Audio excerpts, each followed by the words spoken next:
The views, comments, and opinions of the following program do not necessarily reflect those of Morris Media Studios, MorrisMediaLive.com, or its affiliates. Listener discretion is advised.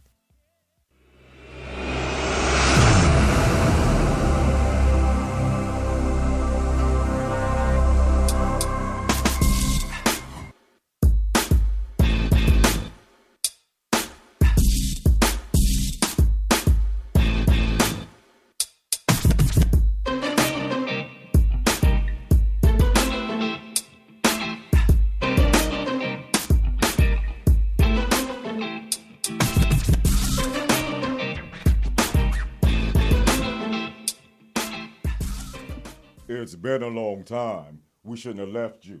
Welcome to Melanated Politics. I'm Eric Clark. And I'm David Harper. Hello, everybody. Hey, thank you so much for tuning in. We are so honored. Yes. On our very last show in the year of our Lord, 2020. Thank you so much for tuning in. We really appreciate all the love, the support, the loyalty, the smiles, the calls in, the debates, the agreements, the disagreements, the shares, the likes, the support of Melanated Politics, as well as overall Morris Media.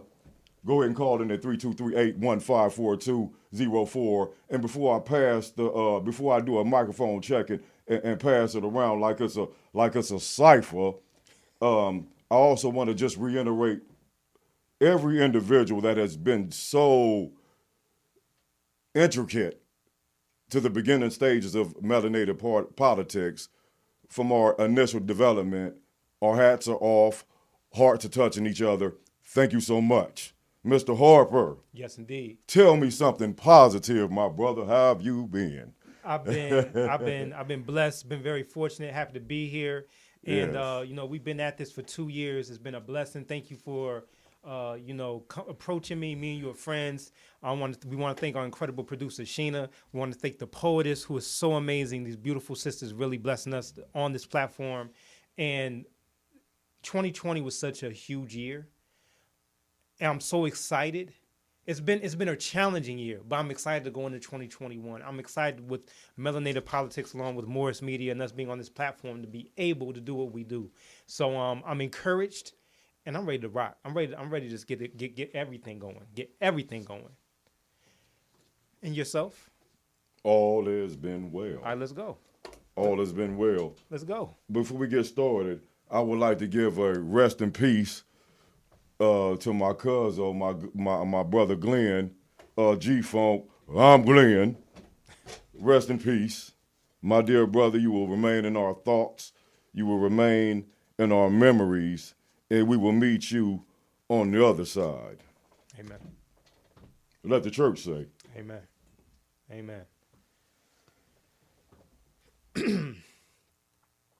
The coronavirus response by the Trump administration has been out of control. The response to the most recent election, obviously, yes. President-elect Joe Biden won by all accounts on every single level.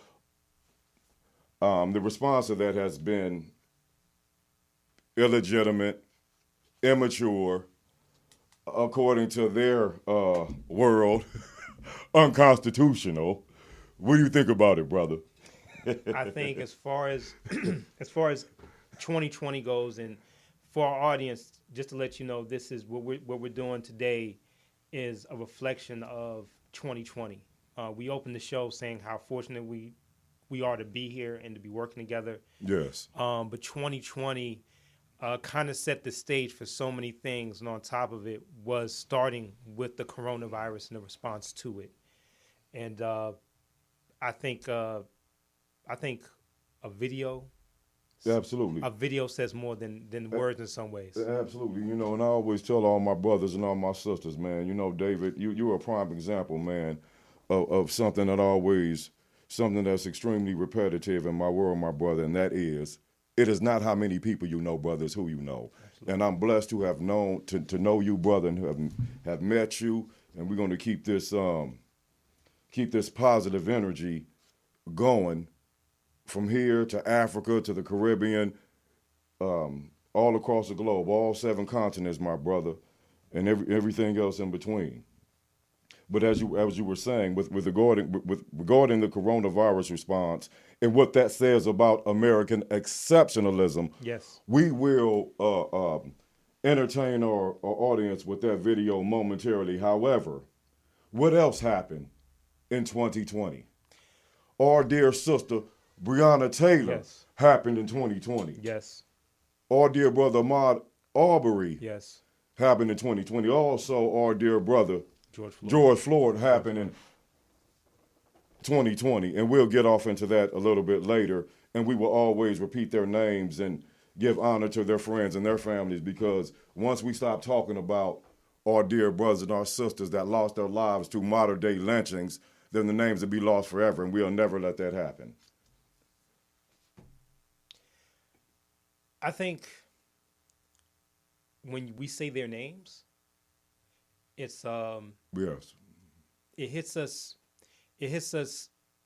melanated people differently. The name of the show is Melanated Policy Yes, sir. for a reason. Breonna Taylor was a mom, and just recently, a coworker of mine showed me a video of police officers Yes. doing this again in Chicago, Okay. and the sister was naked. The police just came in, knock knock. She's a social worker, ladies and gentlemen. She's a social worker. We have to understand where we are. And you know, Tyler Perry just put up $100,000 for her Breonna Taylor, her boyfriend. Her boyfriend, yeah. For his right? his attorney fees. His attorney fees. Yes. Bottom line, that's I wouldn't say that's a branding on the melanated community that's not going to go away, that we will always remember. It's not supposed to go away. It's something that we're going to have to constantly fight for and never forget. I don't care how many years pass, we can never forget. Similar to, Emmett Till, similar to all the brothers and sisters who... Similar to Rosewood. Similar to Rosewood. Black Wall Street. Black Wall Street. Elaine, Arkansas. We've had these conversations. And until we get to the point of, regardless, even when we get to the point of like Yes. what real equality looks like, we still have to remember this: the legacy of The America. Nat Turner Rebellion. Yes, the Tucson insurrection. Louverture in Haiti. Absolutely. Denmark Vesey. Absolutely. Gabriel Prosser. Yes. Talk to me. I'll talk back. I know you will. It doesn't stop. It doesn't stop. We're not throwing around any names. This is a movement. It is. And we're part of a movement. Yes, yes, we are. Yes, we are. And no matter what your name is, it's because, one thing about this here, man, is we are living in the year of our Lord, going into 2021, right? And we all will be remembered together. And we've said this a lot of times. And since we will be remembered together, how will we be remembered? Together, separate, mad at each other, not speaking to each other. And then the names we just kicked off and the systematic terrorism and racism and discrimination that's obvious because it's not new, it's just technology.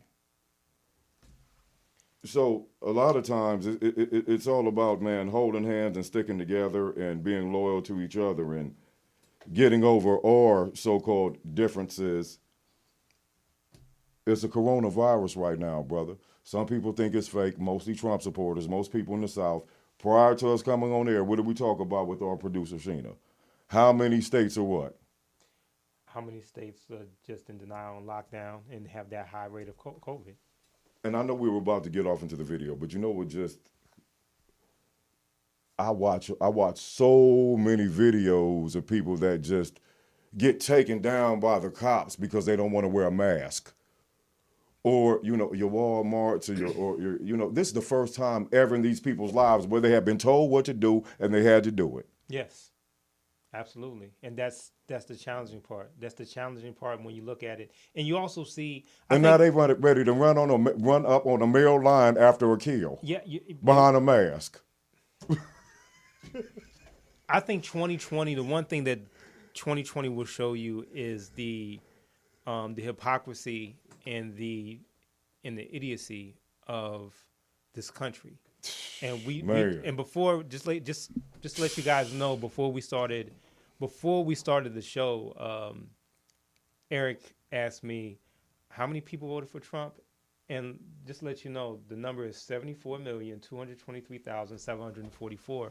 And again, we'll get onto the video, but this is what you have to understand, that I would say at least 35 to 40 million of those people are go hard, die hard, and maybe I'm being modest, and that number might be 60 million. I don't know, but every last soul believe that this election was rigged, and that again don't want to wear masks, whatever it may be. But this is what, as a reality, and what we're trying to do here with Melanated Politics and with Moore's Media, is trying to give the public and give our folks the reality of what we're facing. Regardless of all the noise you hear, the reality is we are facing people. Those 74,223,744 people are okay with the deaths of Breonna Taylor, Ahmaud Arbery, and George Floyd. They're comfortable with it. Facts. Those people are comfortable with the coronavirus. Those people, and when I say they're comfortable, know the difference. We're not saying, at least I'm not saying complicit. They're basically complicit. I'm not saying that they're racist, but they're complicit. If you're voting for that means you're complicit with it. You don't have to steal a car. You don't have to steal a car, but get caught in a stolen car. There you go. And say you don't have anything to do with it. You have nothing to do with it. Okay. But I was in the back. I don't care if you was in the trunk. You was in the car. As a matter of fact, stand around a stolen car. Yeah. Yeah. Yeah. You can't. It is what it is. But I know you guys have been hearing us talk, and we can go on as we do. You're gonna hear us go on some more. But I think we'll hit the first video, have you guys watch it, and then we'll come back and we'll talk. Yes, sir.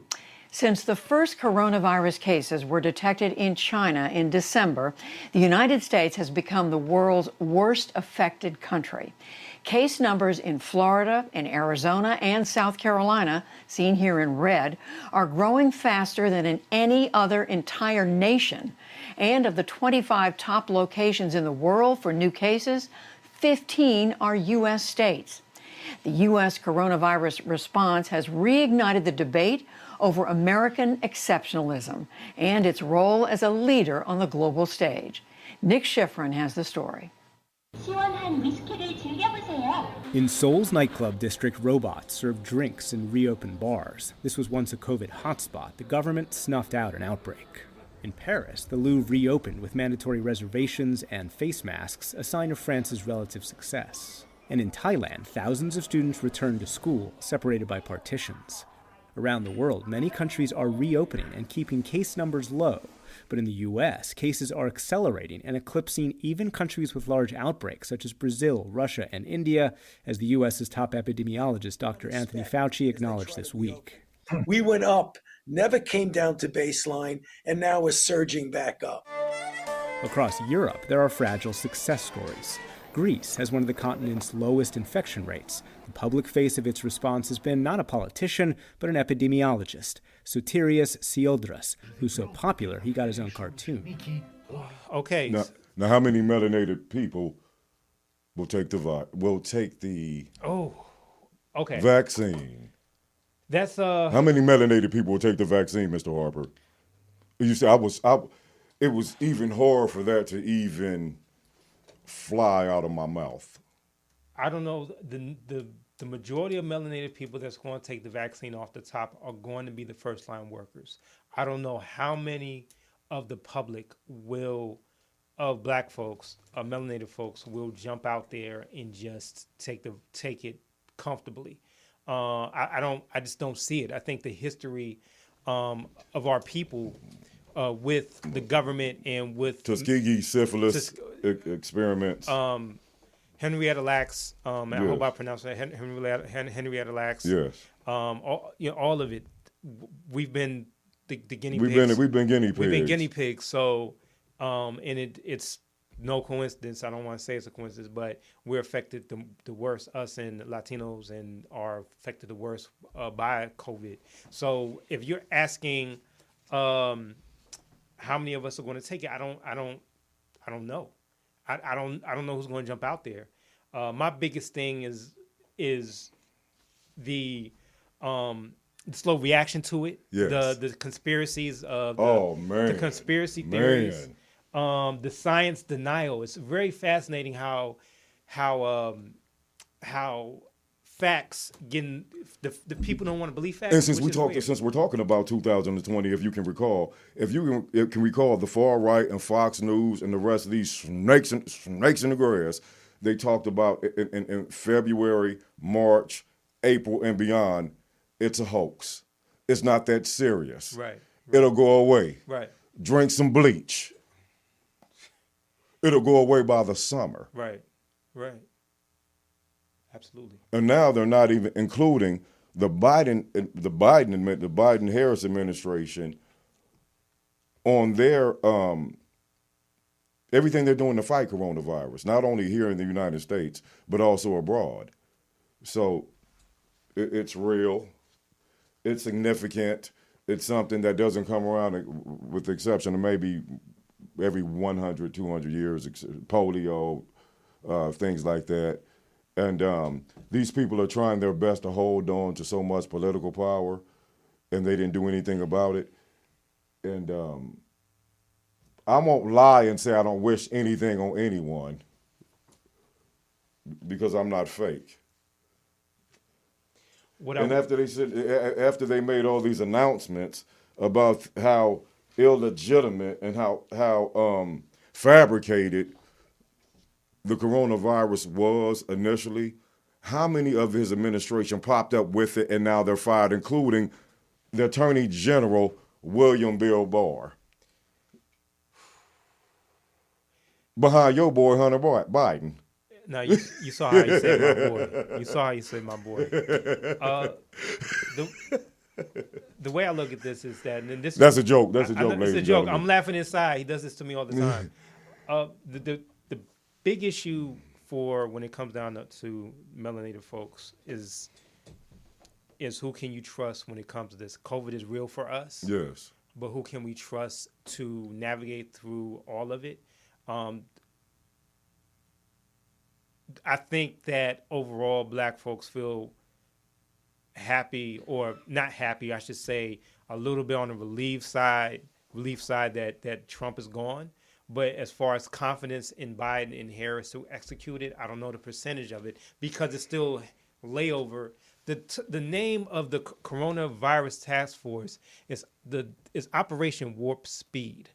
It's Operation Warp Speed. They named it after Star Trek, and it's hard. Let me go stick my arm out then. It's hard to it's hard Operation to take Warp Speed. Operation, yeah, exactly. So it's all jokes aside. It's just it's yes.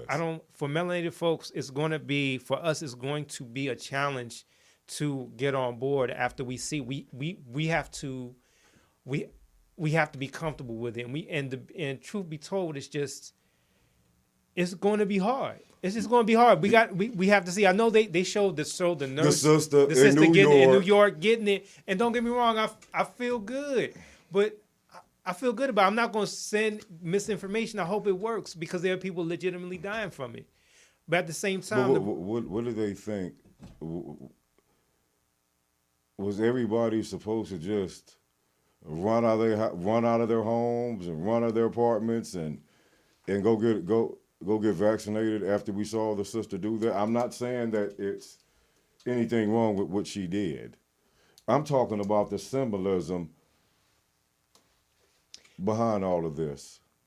I would just chalk it up as another task, yes, for the Biden-Harris administration in tackling the untrust, the distrust, and the fracture between black folks in this country.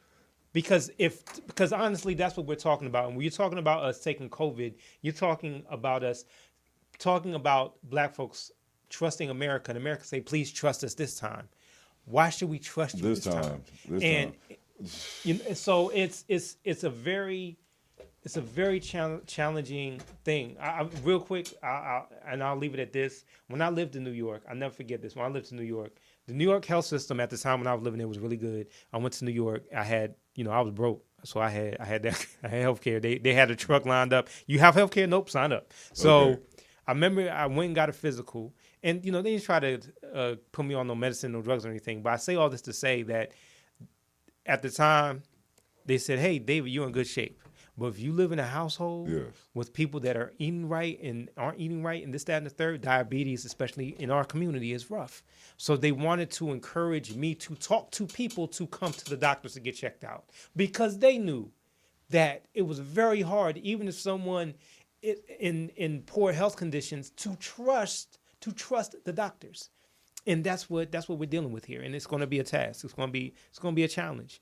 And we're going to have to work on it, on all of it because COVID's not going to go away, and we got to do something about it. And I know the history of it is damn when we do, damn when we don't, but we got to do something.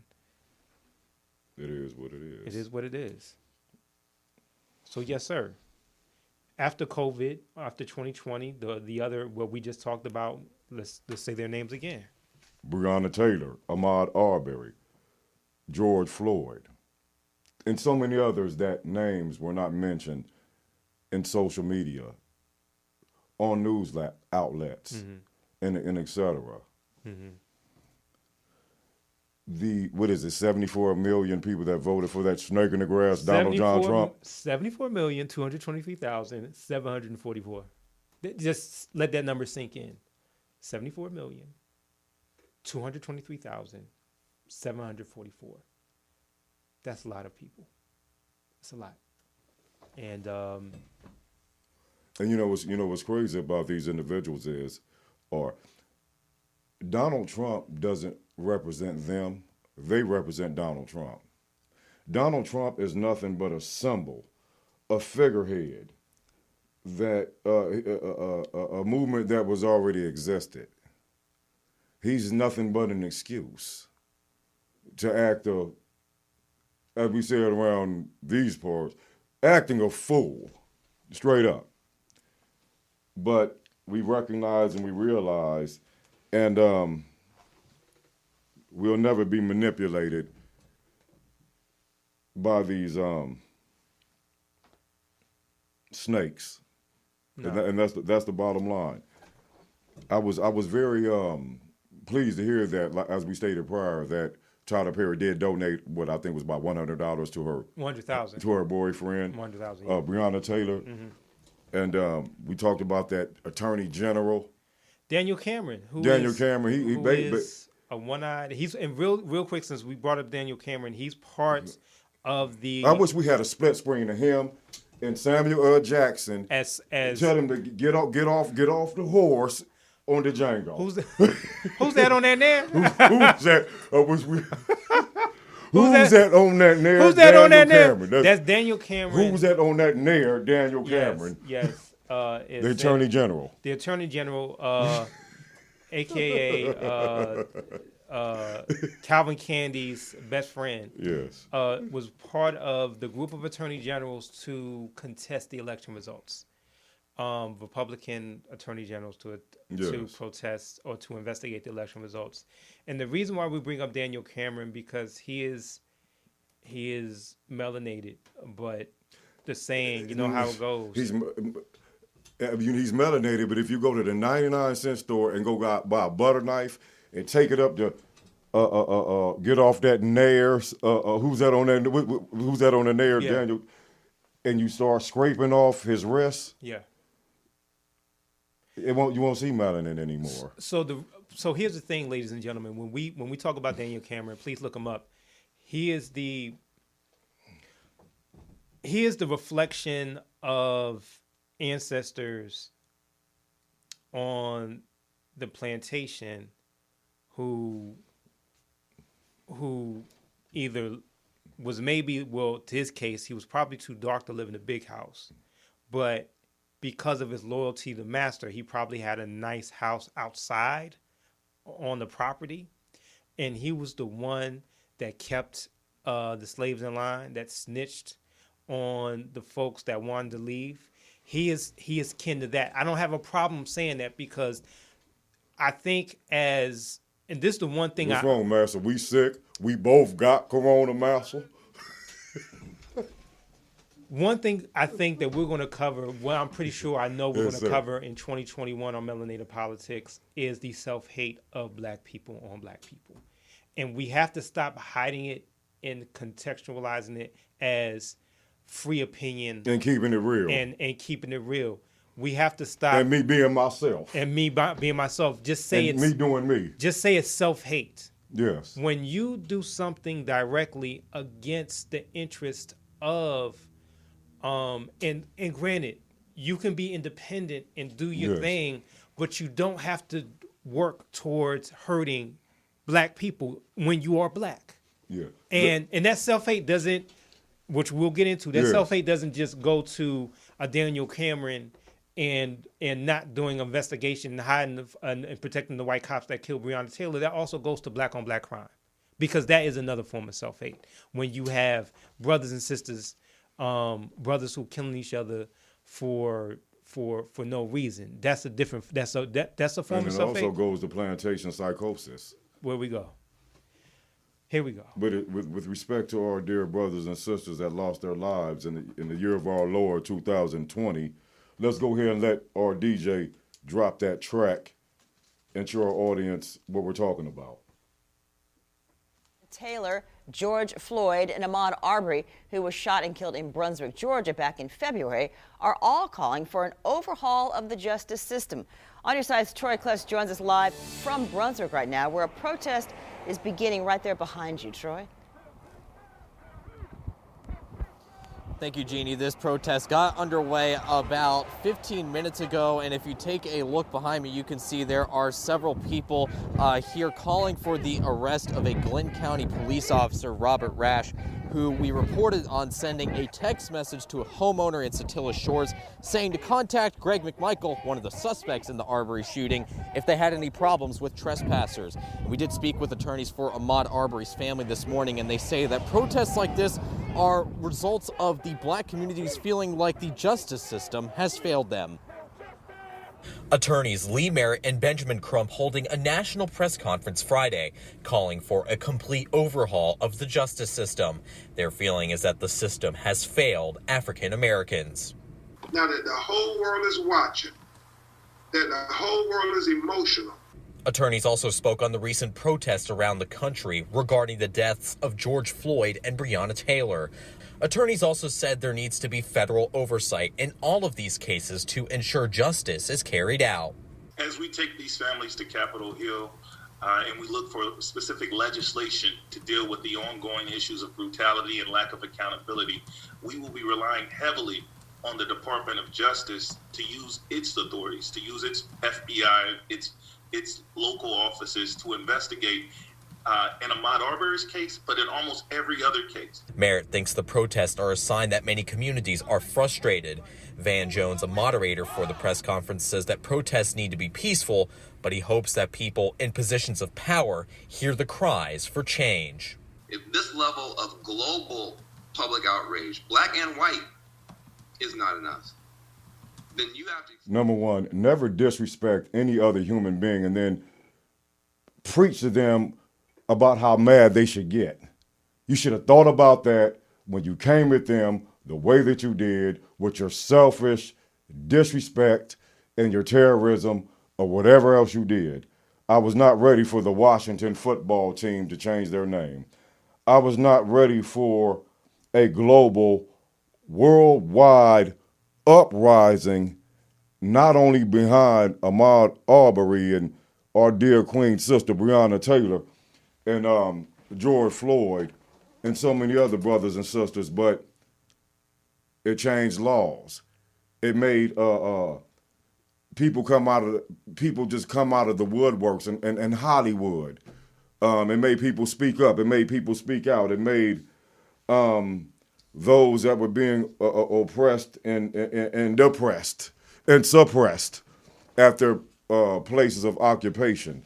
in their relationships, in their friendships, and systematic racism in the United States, which is real to everybody except for non-melanated folk, it had to be addressed. Now, my whole thing is this. Don't spit in my face and just tell me it was raining in Southern California in July at Venice Beach on the 4th. Well, Tony says it never rains in Southern California.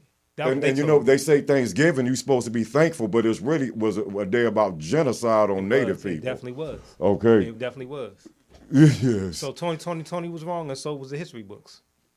So I was merely shocked with respect to the unprecedented support globally about these brothers and sisters that lost their lives at the hands of white supremacist terrorism, according to, and I word it like that because I give honor and pay homage to our dear sister, rest in peace, Dr. Frances Cress. Well seen. There you go. Well seen, yeah. And Dr. John Henry Clark, yeah. And brothers and sisters like that. So, yeah. How surprised were you at the response that citizens in the United States, after they stepped up to the place, after they had their marches, rallies, protests, what do you think about how that just sparked a fire and it just caught on? And then we saw all this footage and people in other countries, and we saw legislation not only passed, but at certain times introduced. And we saw certain people look themselves in the mirror and say, oh, I didn't know this happened. Well, you know everything else. You know the names of the people who landed on the moon. You done went to school for 10 and 12 years for everything else, but you didn't know it was systematic racism. You know, the only things people don't know about are things that people don't care about. Actually, let me say this. You knew it was puppies and kittens dying in America. Yeah, true. Huh? True. Go ahead. Go ahead. The silver lining yes. in all this is because of the response. Yes. That is the pure silver lining through this whole situation. The biggest fight that melanated people and people yes. that also are in support of melanated people yes. getting justice is that there's this conversation, this reality that we're fighting racism and white supremacy. And then there's this other reality that we don't live in, that the other folks live in, that's saying that this is the system. It's not racist. It's just we're not complying. We need to protect our police officers at all costs.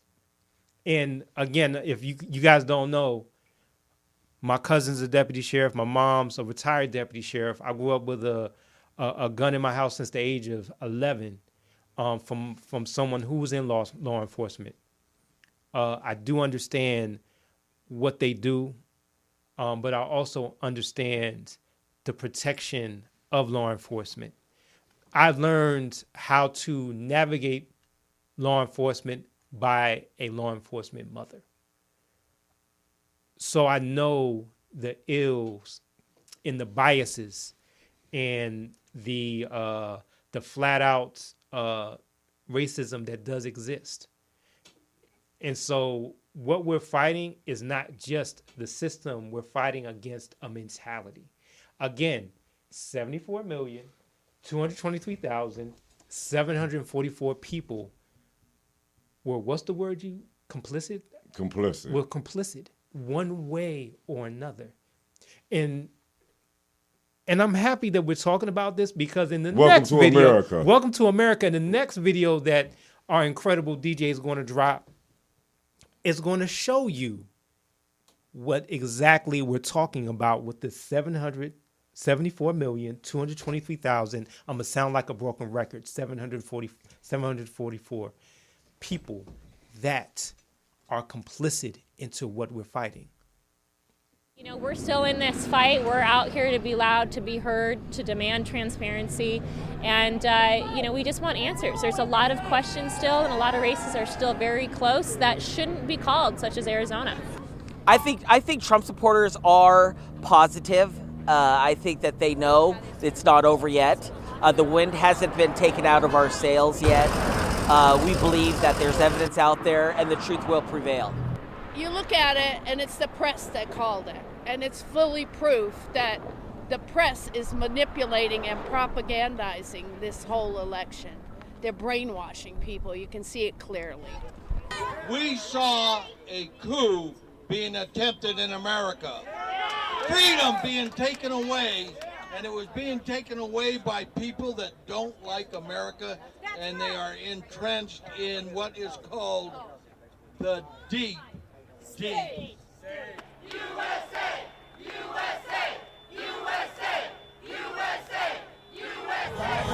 God, American people will stop the steal of the election and give it back to President Donald J. Trump for 4 more years.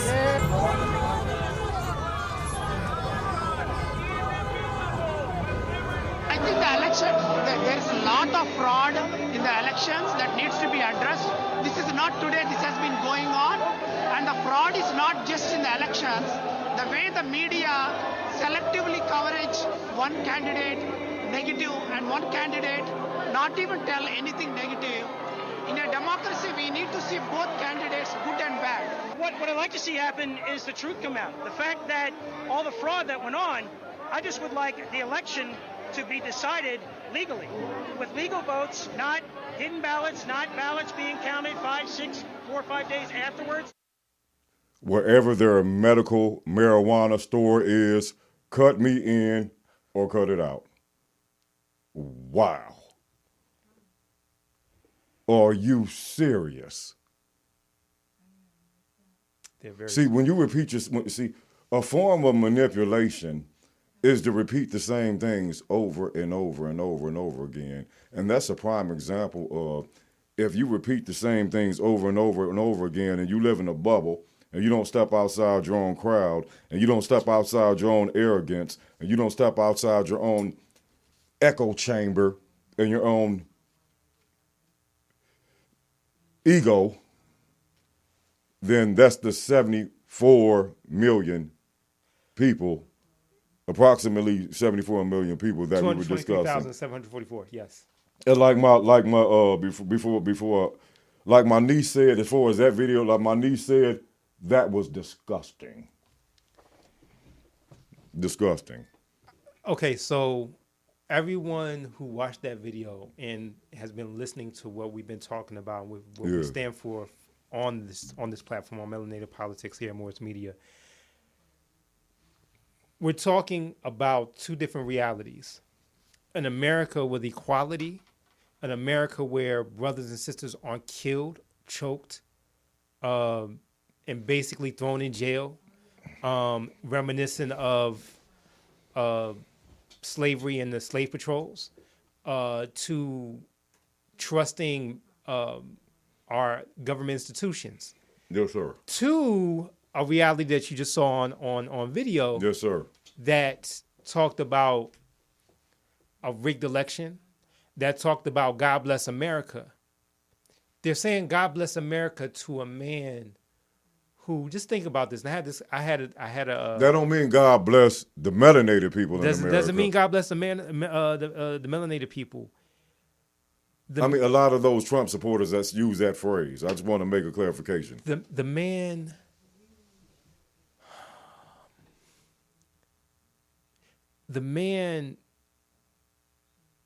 man is just, Donald Trump is the epitome of the reflection of what America really is, that part of America really is.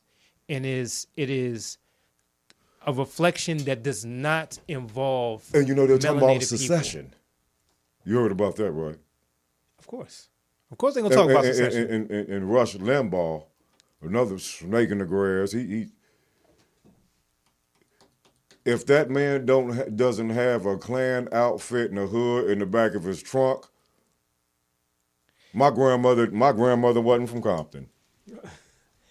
I think Rush Limbaugh has been one of the biggest snakes in the grass. And they're pushing the conspiracy theories. Mitch McConnell just announced that he finally accepts, how do they word it, President-elect Joe Biden. But I don't mean to venture off from our brothers and sisters and other things that happened with their lives lost in 2020, because that's is very important. It does show that we can come together, because you know what it's like.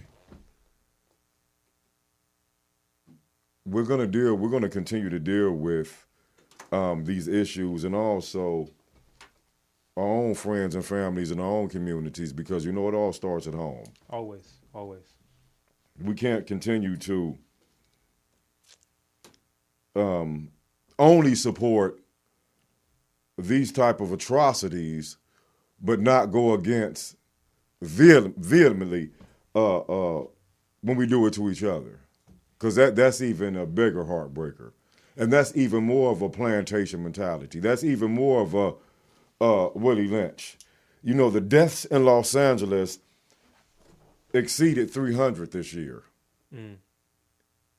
It's fluctuated throughout the past years, but it hasn't been this high recently. And that's with so much going on outside of our community and everything that we have to deal with as a melanated people, for some of us, and for even a lot of us to have animosity and frustration and anger and revenge pointed at each other. As far as I'm concerned, these type of people, they're just in a way, just go jump off a bridge, man, because we're moving forward now. And our children are moving forward. And they're stronger than us. And they're more intelligent than we are. And they have social media now. And they read more than we read now. Than we did. This next generation has picked up the microphone, and they are kicking raw and uncut lyrics, not off a piece of paper, off the top of the head, with respect to the Breonna Taylor, Ahmaud Arbery, George Floyd, and Melanated movement. I think the other thing that you mentioned that's key is the Willie Lynch mentality. It's a Willie Lynch mentality. And also understanding who our allies really are. And I think that we're not there knowing totally who our allies are. Yes. And understanding what's the real from the fake, and understanding like, hey, there are people that definitely support us, but there's not a lot of John Browns out there, and we got to know the difference. And then don't dress it as people fighting for us when our struggles are very unique. Well, like our dear brother El-Haj Malik El-Shabazz, Malcolm X once said, just because you are sitting at a table does not make you a diner. Mm-hmm. Because we never came over here for fair pay, right? Equal justice, right? A fair shake, a seat at the table. I mean, as far as I'm concerned, I mean, like we always say, for those of us that have more common sense than a head of lettuce, we understand, like my brothers and sisters say, like my brother always calls in and says, and like my sister calls in and says, you know, technology and the industrialized movement in America they don't even need black people anymore. Before, they needed forced labor. They needed enslaved labor to clear out the fields.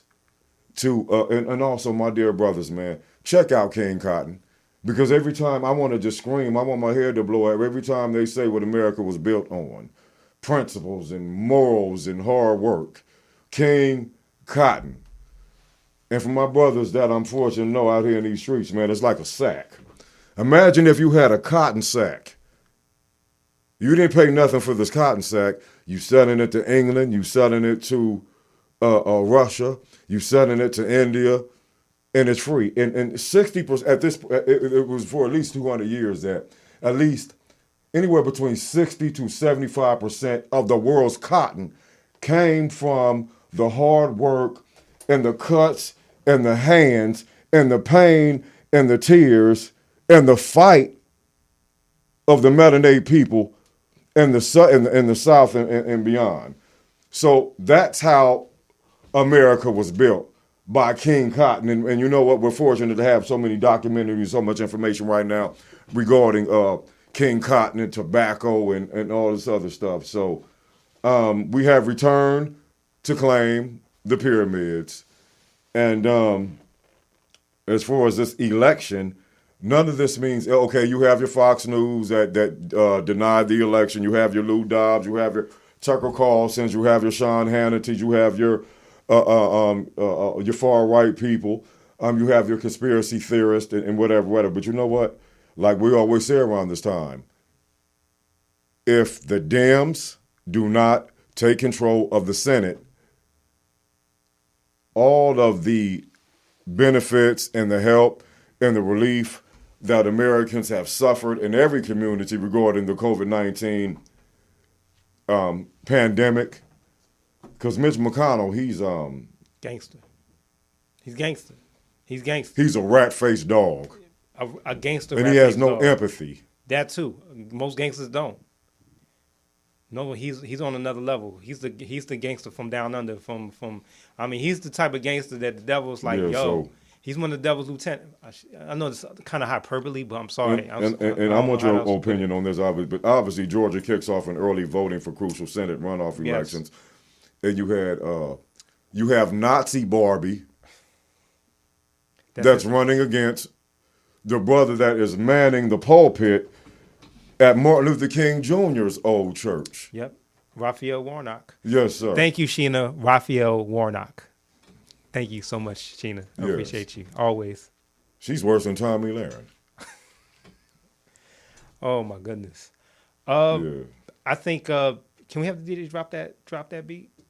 Let's have the DJ drop the beat on the crucial Georgia, on the crucial Senate runoff elections in the state of Georgia. Georgians are getting their first opportunity to cast their ballots today in the state's two highly anticipated Senate runoff elections.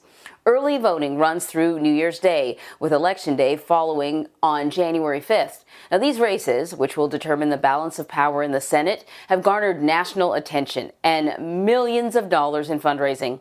Democrats need to win both seats to secure the Senate majority, while Republicans need only one. CBSN political reporter Caitlin Huey-Burns is following the latest in Georgia and joins me now to break it down. Caitlin, we've been talking an awful lot about this election, but now voters are casting their ballots. How will early voting and voting overall differ from November's general election? Hi, good morning. Well, we're inside State Farm Arena. This arena has been transformed into a voting location, similarly to how it was for the November election. In about an hour and a half, doors will open here and people will begin to vote in this arena. For 3 weeks, there is early voting in this state.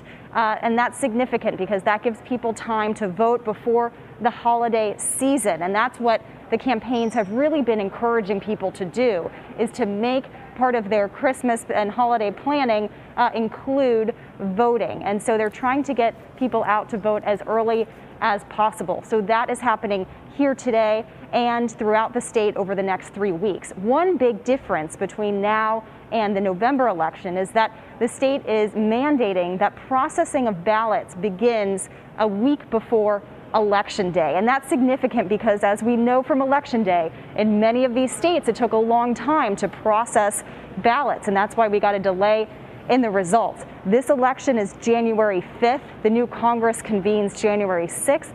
And that's why they want to get those ballots processed and be ready to be counted as soon as possible. Okay, so we are in a fight, a serious fight in Georgia. Significant because it's the South. Joe Biden won with the help of so many black women, black men who basically fought. And this fight is not new. This fight's been going on for a long time. And this is ground zero because what a lot of people don't understand is that the first southern state that fell was Virginia. And when Virginia, the state I was born in, when it fell back in 2008, it stayed Democrat. And when I say it stayed Democrat, what I'm saying is that black folks and a lot of other like-minded people took the state that was very Republican and very and don't get me wrong, they didn't have a lot of extreme Republicans in Virginia at first.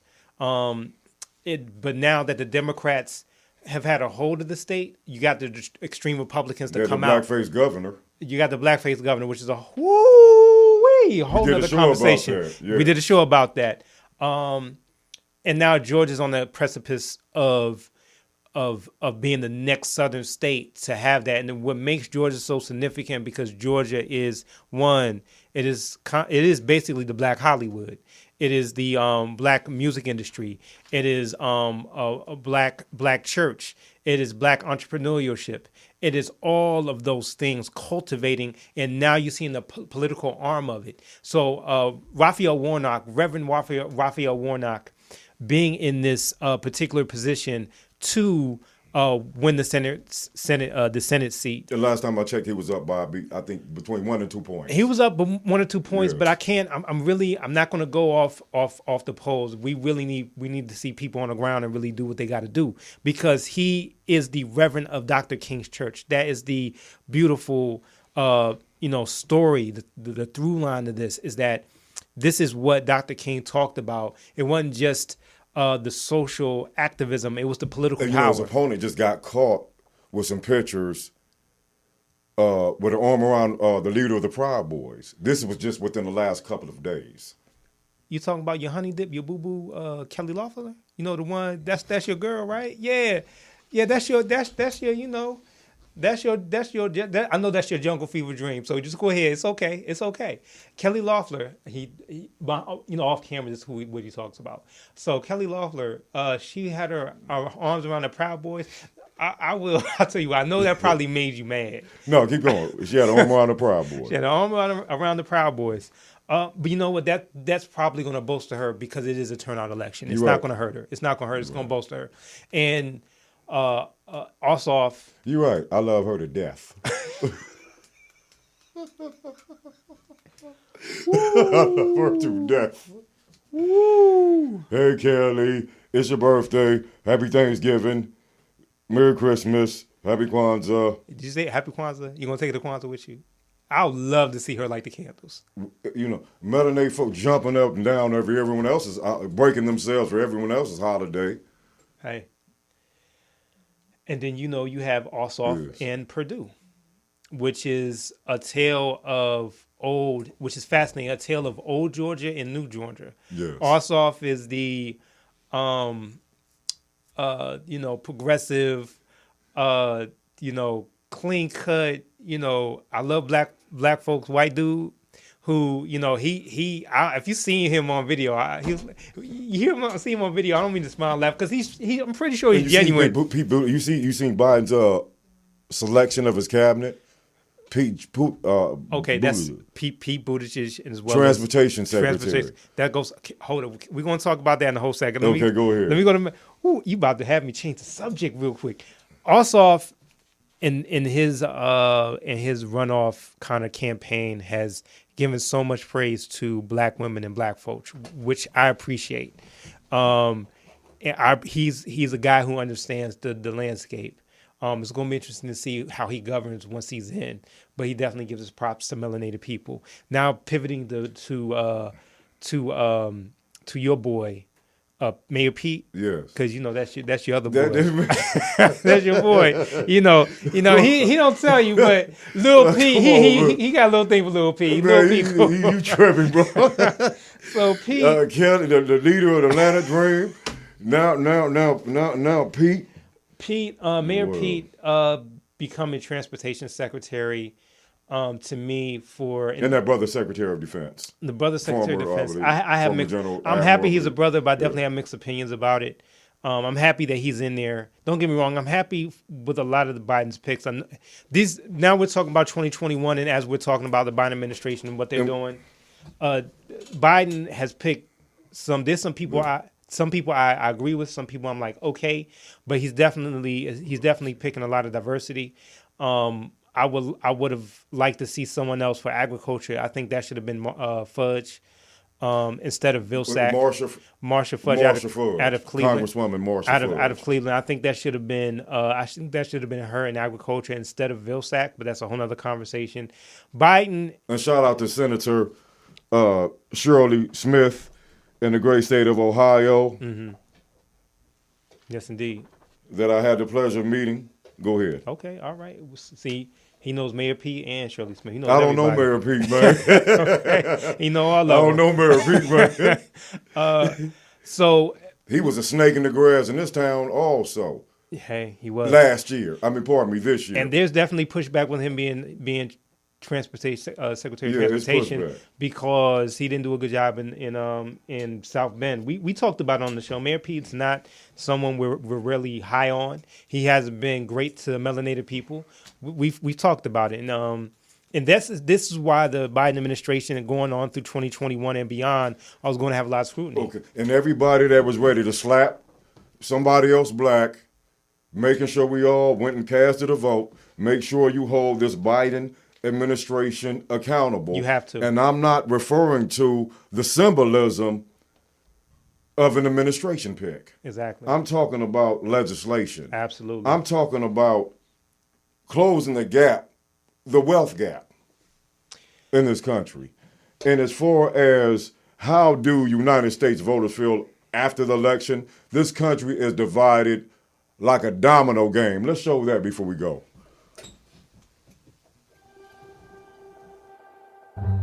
Across the country, anxiety is growing. Most contentious elections in history. A pandemic that has transformed the way the nation votes. Here's Pennsylvania, a must-win for Trump. His lead has been votes are being counted in the states that will decide this election. Arizona now, is trying to undermine we this are at election. A tipping point. Vice President Joe Biden will win. Another no signs of conceding. The is frustrations saying that there was to allow a transition to start.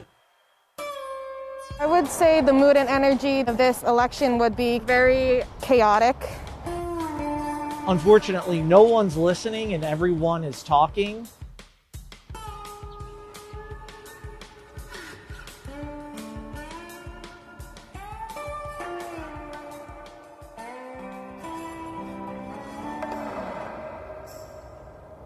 I think the biggest part is just the relief. All the political ads are over. Everybody I know is just done with that.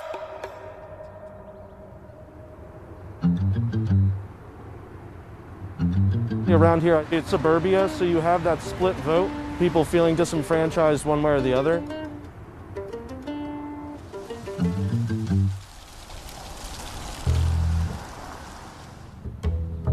There's a lot of inequality in this country, huge, you know. We judge each other by how we look, we hide behind our social media.